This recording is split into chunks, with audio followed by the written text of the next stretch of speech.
শাপলা আমাদের জাতীয় ফুল। সেই শাপলায় আবার রান্না করেও আমরা খেয়ে থাকি বিভিন্নভাবে।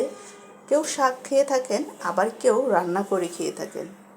আবার অনেক অনেক এলাকায় শাপলা কেউ খায়ও না। তো আমরা শাপলা আমাদের অনেক পছন্দ, আবার আমরা অনেক খেয়ে থাকি।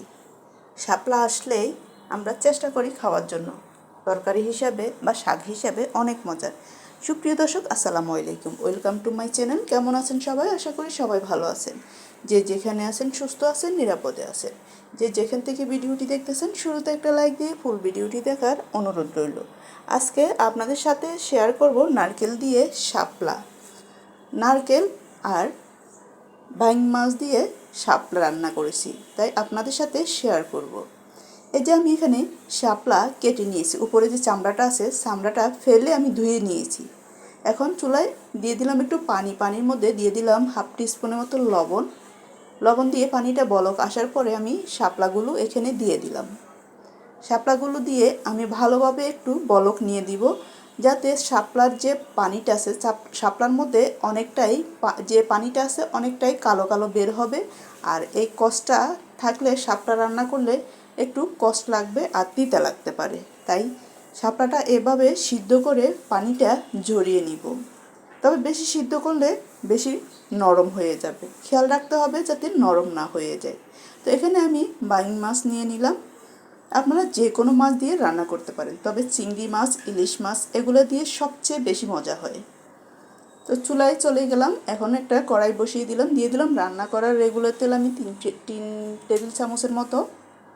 এখন আমি দিয়ে দিলাম পেঁয়াজ কুচি, পেঁয়াজটা একটু ভেজে নিব। আর দিয়ে দিলাম এখানে আদা বাটা, রসুন বাটা হাফ টিস্পুনের মতো।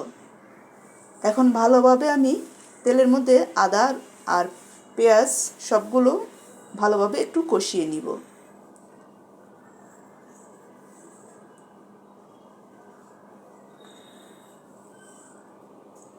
যাতে কাঁচা গন্ধটা চলে যায়।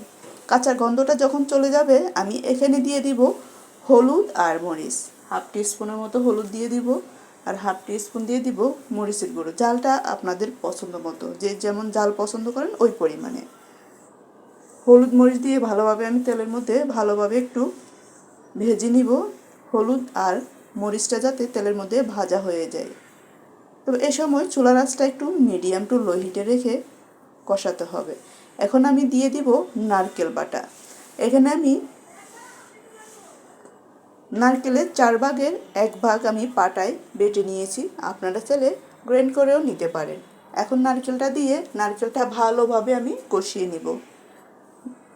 নারকেলে যাতে ভালোভাবে কষানো হয় তেলের মধ্যে, যা ওইভাবে কষিয়ে নিতে হবে। তবে নারকেলটা যত কষাবেন তরকারিটা ততটাই মজা হবে এবং টেস্টি হবে। তো আমি চুলার আঁচটা একবারে লো হিটে রেখে ভালোভাবে কষিয়ে নিব তেলের মধ্যে। দেখুন কতটুকু শুকিয়ে নিয়েছি আমি, আর শুকানোর পরে অনেকক্ষণ আমি কষিয়ে নিয়েছি। এখন আমি দিয়ে দিব 1 কাপ পরিমাণ পানি, ফুটন্ত গরম পানি। পানি দিয়ে আরও কিছুক্ষণ একটু কষিয়ে নিব। তো আমার কষানো ভালোভাবে কষানো হয়ে গেলে এই কষানো পানির মধ্যে আমি দিয়ে দিব যে মাছটা আমি ধুয়ে রেখেছি, বাইং মাছটা। আমি এখানে যে পানিটা দিব এই পানির মধ্যে সব রান্না কমপ্লিট করব, আর কোনো পানি ব্যবহার করব না। তো আমি আরও 5 থেকে 7 মিনিটের মতো কষিয়ে নিয়েছি আর সিদ্ধ করে নিয়েছি। নারকেল একটু সিদ্ধ নেয়, তাই একটু সিদ্ধ করে নিলাম। এখন আমি মাছগুলো দিয়ে দিলাম। মাছগুলো দিয়ে আমি 5 মিনিটের মতো রান্না করে নিব, মাছটা যাতে কষানো হয়ে যায়। আর যেহেতু এখানে শাপলাটা বেশি একটা সিদ্ধ নেয় না, তাই মাছটা যখন একটু কষিয়ে আমি একসাথে শাপলাগুলো মাছের মধ্যে দিয়ে দিব। আমি 5 মিনিটের মতো রান্না করে নিব। 5 মিনিট পর ফিরে আসলাম। এখন একটু নেড়ে চেড়ে শাপলাগুলো এখানে দিয়ে দিব। আমি বাইং মাছ দিয়ে রান্না করছি, আপনার যে কোনো মাছ দিয়ে রান্না করতে পারেন। শাপলাগুলো দিয়ে আমি এখন রান্না করে নিব।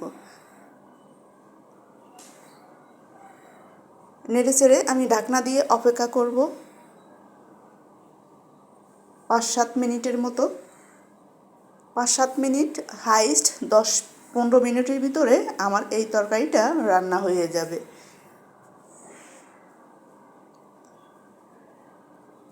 7 মিনিট পর ফিরে আসলাম।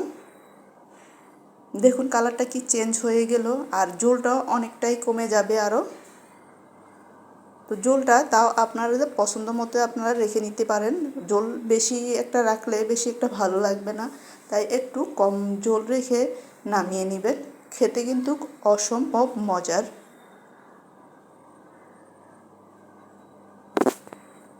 তো আমার হয়ে গেল মজাদার শাপলা রান্নার রেসিপি।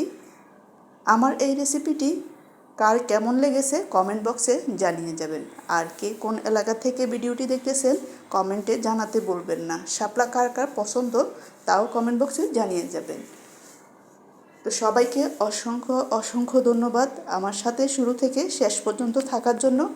আর আমার এই রেসিপিটি আপনাদের কেমন লাগলো, যদি ভালো লেগে থাকে লাইক কমেন্ট শেয়ার করে পাশে থাকবেন। সবাই ভালো থাকবেন, সুস্থ থাকবেন। আবার দেখা হবে যে কোনো ভিডিওতে যে কোনো রেসিপি নিয়ে। আল্লাহ হাফেজ, আসসালামু আলাইকুম।